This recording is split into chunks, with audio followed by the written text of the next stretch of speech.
I just spoke. Well, that was boring. Glad that's over.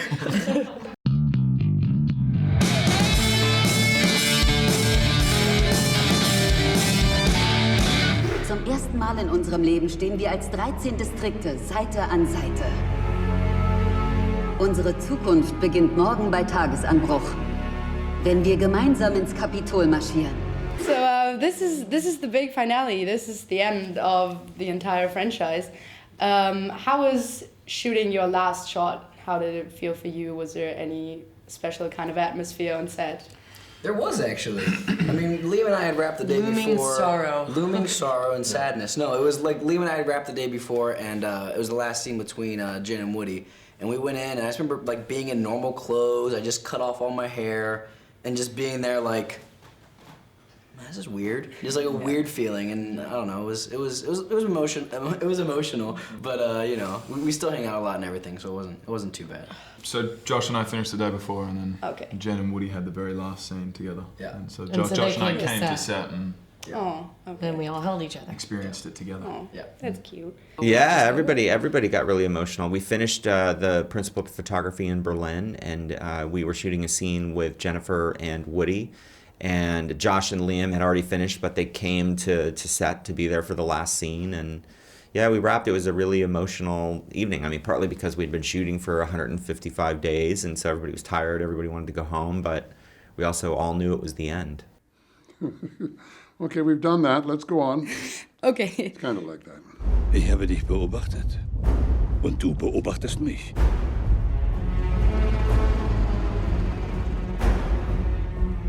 Meine liebe Miss Everdeen,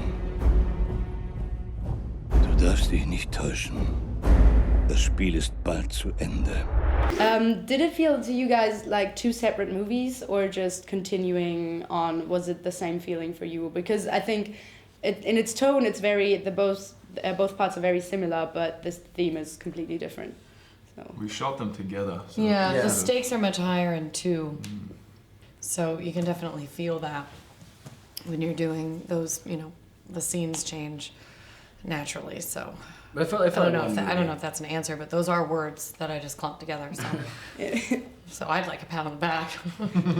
Yeah. Thank you. I just spoke. I mean, there would be a transitional piece missing because you can't just cut. You wouldn't be able to just put the two movies together and have them run. There would be a weird, awkward bump there. So something would have to be figured out there. In one sense, yes, it could be a big 4-hour movie, but you know, you could also sort of link all the movies up and turn it into one big, 8-hour movie.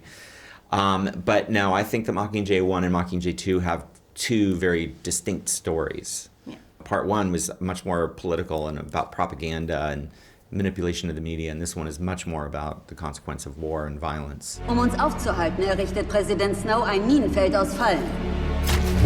Mit den perfiden Erfindungen der Spielemacher macht sich ein Sport daraus, uns zu töten. Ladies and Gentlemen, willkommen zu den 76. Hungerspielen. I felt that part 2 is in a way more brutal, but in that way more honest. Do you think it is important, especially towards the younger audience, to show this sense of realism?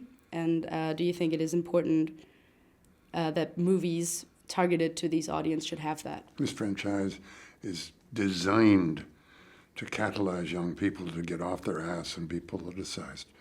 So it's necessary to look at the brutality of this life. Just look at what happened to the innocents of Syria. Look at what happened to those people standing up saying that. They got shot. Look at Egypt. Look all over the world at any oligarchy. Look at the United States. Look at the poor and the rich. It's the same dynamic. So yes, it's necessary that they show the brutality, but it's also necessary to show the extraordinarily exquisite pain and sensibility of the likes of Katniss and Coriolanus Snow. Absolutely. I think that's kind of the point of these movies. And for me, this last one is the one that sort of gives the entire series its meaning. It's because you build up to a real war, a real revolution. You see the real consequence, the loss, the physical damage, the psychological damage, that all comes to play in this movie. And so for me, it was really important to be honest as possible about it. So I think by now you know each other well enough. Do you think you can answer questions for each other? Totally. Yeah, okay. definitely. So you're Jennifer Lawrence right now. Okay. Which animal would you wear as a pin? I had a good time making the movies, and Katniss is really strong. I said words. You were totally me right now. Exactly. Wow. Good impression. It was so much more me than I thought. I was. Yeah. Okay. I'm Josh. Yes. I'm Josh. Oh no, you're Liam because otherwise Liam, that doesn't work out. I love dogs. Cool. Yeah, I like dogs. Okay, cool. All right, now you get to be me. I don't know, guys. That's sort of Josh, I guess. It was. Nailed it. Yeah. Good. So obviously, since it's a book adaptation, there's a huge fan base that you kind of have to please. Was that ever a struggle, like, or a discussion in ways of, maybe we should cut that scene? No, that's the favorite character of some people. We can't just write her off. No, I mean, we weren't too worried about things. I mean, we obviously always think about the fans, and we feel very supported by the fans, but we're also fans of the material as well. So we sort of feel, I think, the way the fans do about certain things, about certain lines of dialogue, about certain scenes and sequences. So we wanted to try and keep whatever we could, that worked.